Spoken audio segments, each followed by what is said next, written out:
Hey race fan, Brian Davis Races. Thank you for checking out the channel today. Did not get to put in my brain to do any sort of intro video about this day, but this is one of my favorite races. This is Bayview Centraal, just outside Milwaukee, or really in Milwaukee rather. Cool part of Milwaukee, that's for sure, and there's definitely an awesome street fair kind of vibe that develops for this race. I'm always this is where I always have a breaking point after the race if I want to just take up drinking beer and watching bike racing, or if I still want to race bikes. I get a little excited about that. So today's video is just going to be a little bit different. My plan in today's video is to tail gun this entire race and take those risks that come with tail gunning. And those risks include a group going off the front. And this is a twisty turny course, as you can tell from the course profile. I'm going to get through one lap here, and then I'm going to skip pretty much to the last 10 minutes of the race, because the entirety of the race is me literally at the very back of the race. So the advantage of being at the back of the race is you could take that crazy turn at your own with your own line and actually carry some speed instead of having to sprint every single time out of this corner. You still had to definitely give it a ton of effort to come out of that corner, because it puts you at a dead standstill, and then you got to jump up a hill. So that becomes really, really important in the last few laps, because guys will be gassed on how many times they can do that kind of effort, and that'll really start to separate and leave a lot of openings actually for people that are a little bit stronger that can continue to do those efforts, which is great because it safens the race just a hair by having something in the race that's a little bit difficult. So I appreciate that about this race. Not that it's difficult, but it's just after 40 times up it starts to have an effect. So it rained the night before this race, of course, and it dried out, as you can see, for our race. And they did the organizers did a nice job. They had their leaf blowers out and sweeping this particular corner because it was filled with tree droppings, I guess. And in the wet with the tree droppings, it is really slippery. So there were a number of crashes in the earlier morning, not because of riders' fault, just because the road conditions were the road conditions. So after the sun came out and they dried up, they blew everything off the road, which was great, and we had really good conditions for this road, so no complaints there. And you can see the street fair vibe developing. Cool coffee shop there on the left. Frankie Andreo was announcing this race, as they had they switched out some of the voices of Toad for the weekend, and I think the other guy maybe went to Nationals, I'm not sure. So anyway, so strategically this race is it's primed for a breakaway. That's for sure, because it's so twisty and turny. It's definitely a breakaway friendly course, and with this little riser and this sprint out, that's where you can definitely get some separation. And I guess most of the separation comes from taking the turns faster than everyone else and creating gaps, and I think that's ultimately what happened. So in this race there was a break of 12 that flies the coop. Somewhere in this 1-2 skip a few that we're going to do here is when that 12 leaves. But the risk of tail gunning is I don't know that they left, or I do know they left, but I was too far back to bridge up to that group, even though I saw them up the road and knew that that was the time to go, but I was just way too far back. Okay, so we are catching up with this race, still tail gunning off the back. Pretty sure we're getting below 10 laps, and that's the point at the race where I looked up, saw 10 laps on the counter, and I thought, all right, this is probably the time I need to work on picking apart some people to make my way closer to the front. So you can see my heart rate's super low for me. This was a very restful race. My average power for this race was only 270, or my normalized power, I should say, was 270 watts.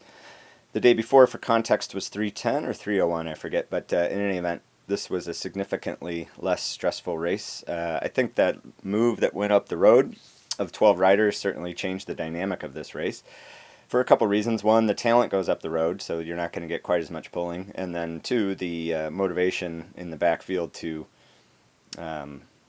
put out a lot of watts for 13th position erodes from the group. So that's okay. That's not such a bad thing. So this is a good time to, again, my tactic going into this race was to commit to tail gunning the entire race and then popping up there with 5 to go and just kind of seeing how that tactic plays out come hell or high water. And that's exactly what I did. I knew that move up the road was the right move, but it wasn't something that I could do much about from my position. And potentially I could have asked my teammate right there, John, to go sacrifice himself to try to bridge that if the time would have been right. But moving myself up to the front was not easy. Trying to get John motivated to move up to the front would have been difficult as well. So, yeah, in the end, it's just Masters bike racing, so you don't have to get too excited about it, right? So, but I get excited about it because I love it. So, all right, we are going to be narrowing in on a few laps. There is a crash that unfortunately occurred. My teammate fell, and it's an interesting breakdown after looking at his footage and my footage. I think I'll put it in slow-mo and kind of do the analysis when we get to that stage. It's going to be actually after the finish of the race. I'm going to break that apart. So I think the reason I wanted to leave this chunk of footage here is I wanted to be able to show you the process of going from the front or the back to the front.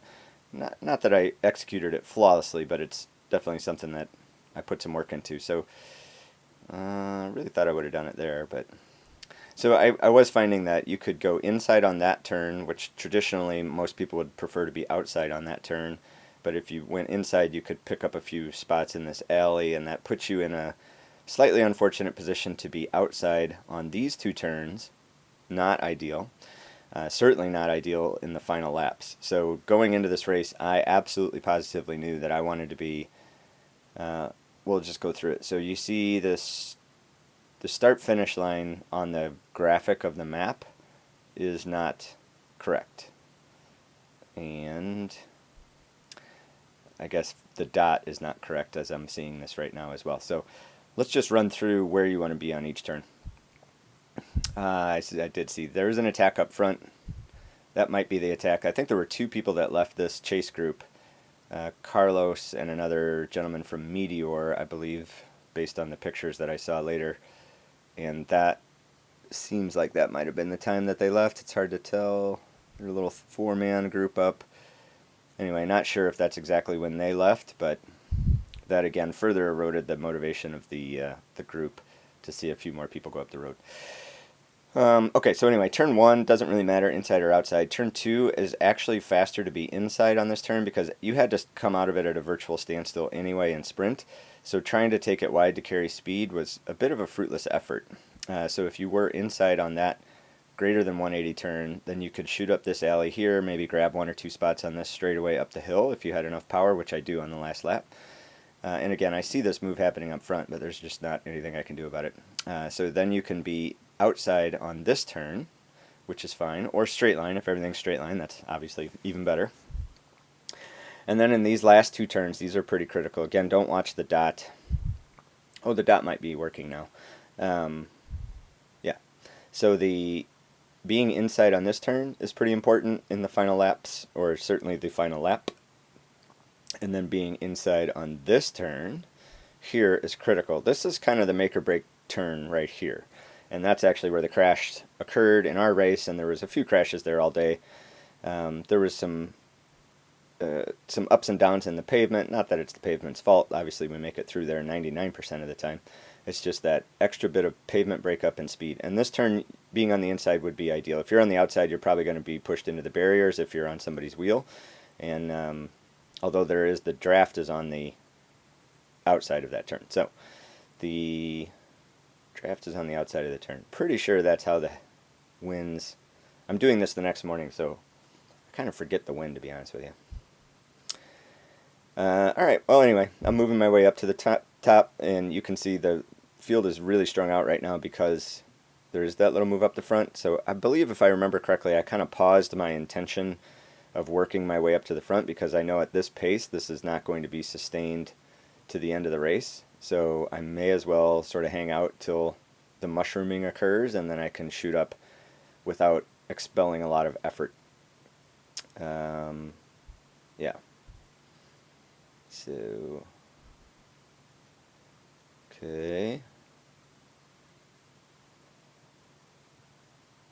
Now these 2 stages guys were together, and they were definitely left on the wrong side of that big break.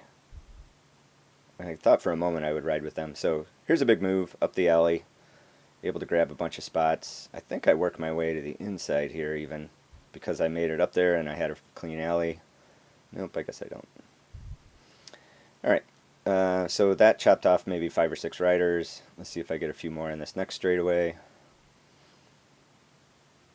And I think everyone has decided that, I can't tell from the footage, I can't tell if that little move is still up the road.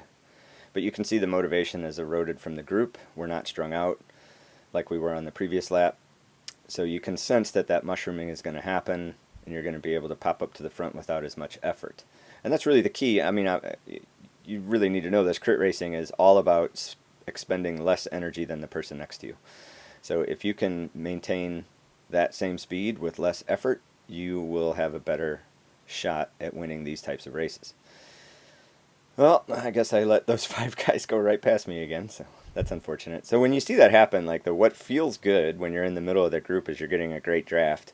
So your motivation to get outside and catch that swarming lane diminishes because you're like, oh, finally some rest. So that's kind of what accounts for this recycling of going in the middle, out to the outside, in the middle, out to the outside. All right, I think we still got a few minutes left of the race, but there's 10 minutes left, and the laps were a minute, let's say a minute 45 on average, somewhere in there. So 2:46, so maybe 6 laps left, something like that. So it's definitely starting to get people's attention, and again, I think that group off the front, maybe they're launching here. Again, it's really hard to see.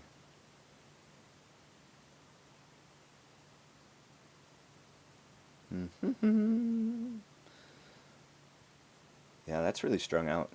And I still got a long way to go to catch to the front of this group, so at some point here I gotta do a little work to get up there.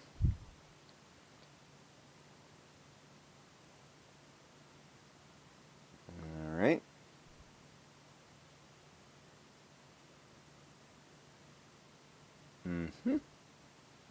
Sorry, I'm just trying to figure out where in the race this is. This is why I really like doing these the night of, but we didn't get home till after 9 p.m. last night, so the footage, just for the record, I have to put all the footage into Garmin Verb, get the overlays, export it out of Garmin Verb, which takes a long time, then import it into Final Cut Pro, then do the voiceover, then put the rear footage. Oh, and then I've discovered that doing a compound clip on the rear footage really helps to keep things in sync. The rear footage will come up in the last lap and a half. For the record, I did find the rear footage, and there's no reason for it for most of the race except to the last lap or two. And then that's where we can see my teammate's unfortunate crash. It's a quick discussion about crashing. So my teammate crashes, and it's pretty gnarly. Another guy crashes in the 4.5. Well, actually 2 guys while I was watching the race. 2 guys crash in the 4.5s. One guy gets right up, goes to the pit, gets his bike cleaned, and takes his free lap and then rejoins, no problem. And they both fell like exactly the same way. I mean, I don't know, maybe something punctured the other guy, but holy cow, was he writhing in pain and screaming, and then 10 seconds later he's up and moving. So like, I don't know if it was that bad. So there's a certain toughness factor to racing bikes, and that comes with time. You know, I'm not trying to pick on that guy, but when you do fall, try to get out of the road as quickly as possible, I would say that, or cover your head when you do fall so people behind you don't immediately crash into you. But then once the group is gone, you really want to do the best you can to get out of the road, assuming that you don't have any sort of neck pain or anything critical like that, of course. Speaking of that, medical at this course was great. They had little golf carts, so they came around and treated my teammate when he fell on that corner, the previous corner. They treated him right on the spot, so it's really cool that they have a roving medical. That was nice.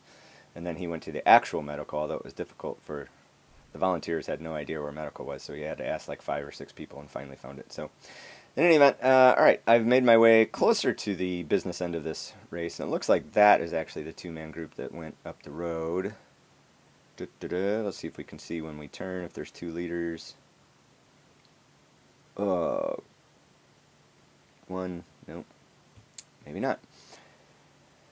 So what I think we're seeing is these individual attacks in the last laps. So people hoping that the peloton is gassed and they're going to give it their last ditch effort to try to get 4 or 5 laps. And it depends what kind of rider you are. If you're a breakaway rider, this would be the time to try to salvage the best race you can.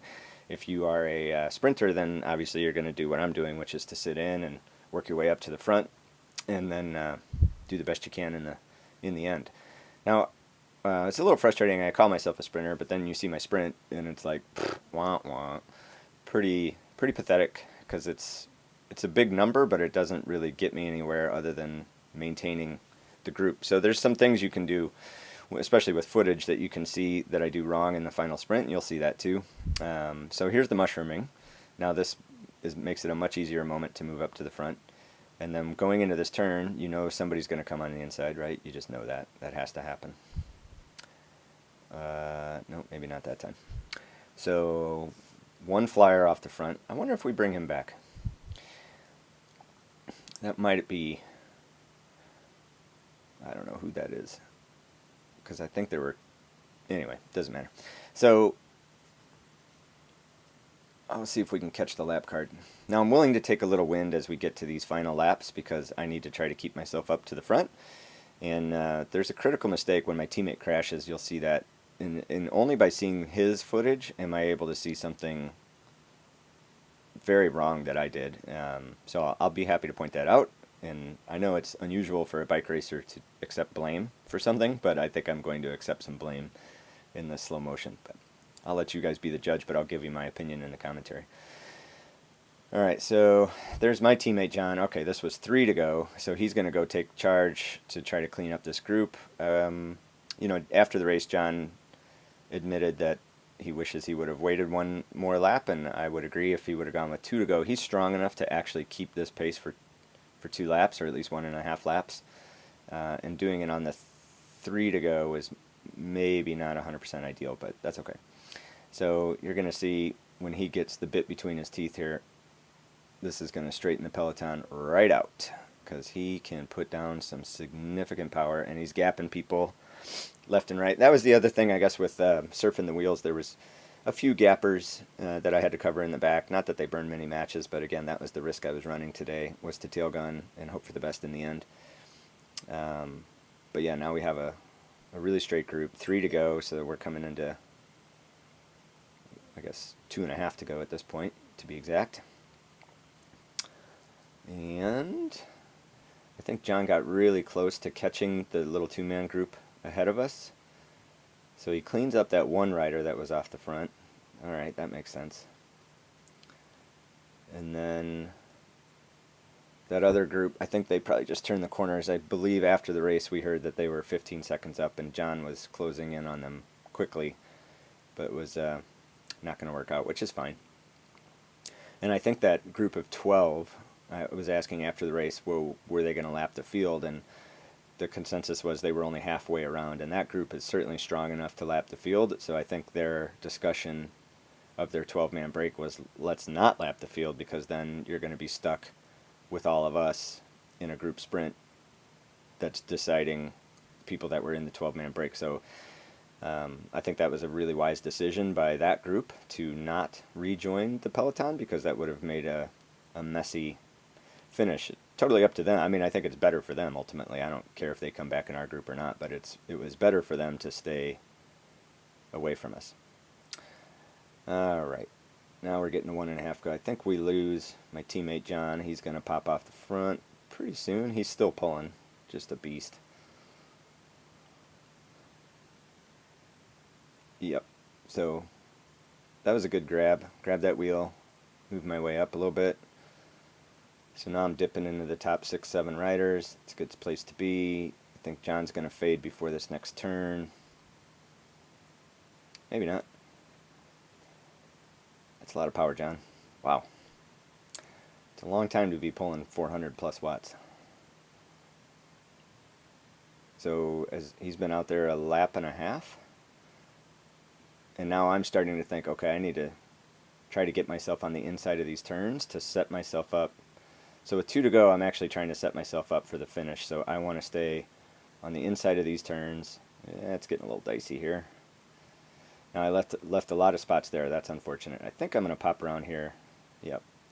Yep. I'm going to pop back up, and I'm going to come in on the inside of this turn. There's my friend Mark, and I give him a little bit of space. He hears my wheels and peps it up, which was perfect. Not that he knew it was me, but that was nice that he did that.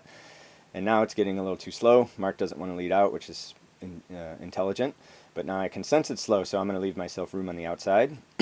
And I should have hit that a little bit harder, but I didn't. And then I should have blocked harder on the outside, because I think some people are going to come up on the inside of this turn, and there's definitely going to be somebody coming on the inside of the next turn that I should not have let get past me. So this is a mistake that I see in the footage that we'll review later. And right now, like, I let go, and I should have pushed harder to, even if I'm the third wheel, I was on the inside, so I could have pushed everybody else outside. Not on purpose, but I could have. And then I could have been 5 riders up right now. I could have been 4th wheel, which might have been too far. So I have to burn a big match to get back up to the front. And then I get, I had more to go, but I got kind of blocked off there, which is fine. And then you can see on the inside, people are going much faster, so I start yelling, hup, hup, hup, hup, hup, which worked. People started picking up the pace on the outside, and now it's getting pretty grippy. So high-speed turn, getting weird.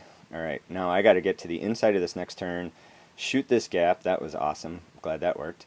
And now I'm set up for the inside, so I'm feeling really good about myself.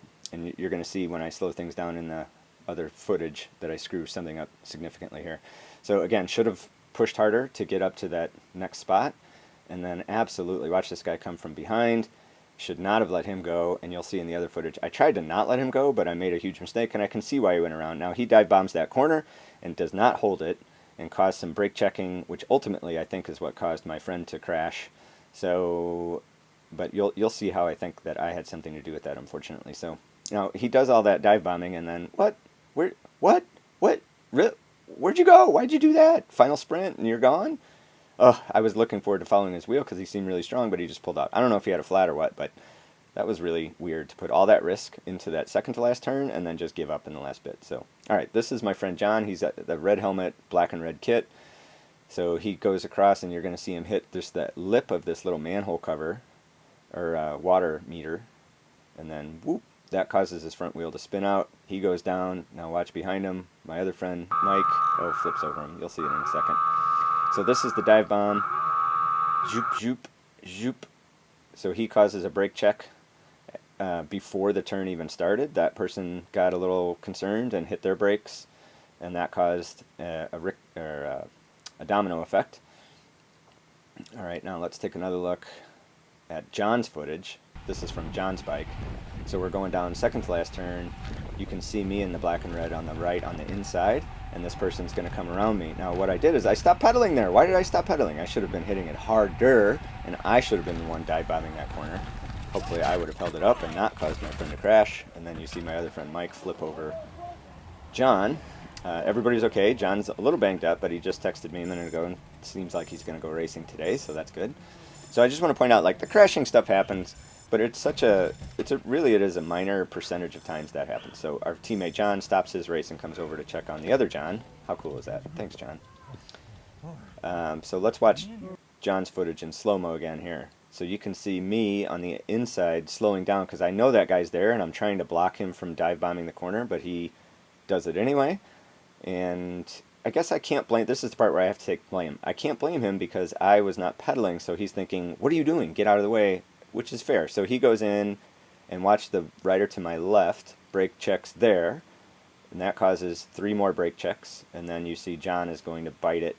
And I think it was a combination of hitting the lip of that water meter and hitting the brakes at the same time caused his front wheel to go out. That's my analysis of John's crash.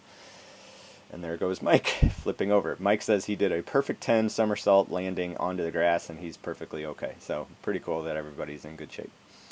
And this is really what matters. This is the end. Everybody's okay. We had a good time racing. Go on this channel, grow our sport, grow our knowledge, grow our fitness. Please subscribe. Thank you.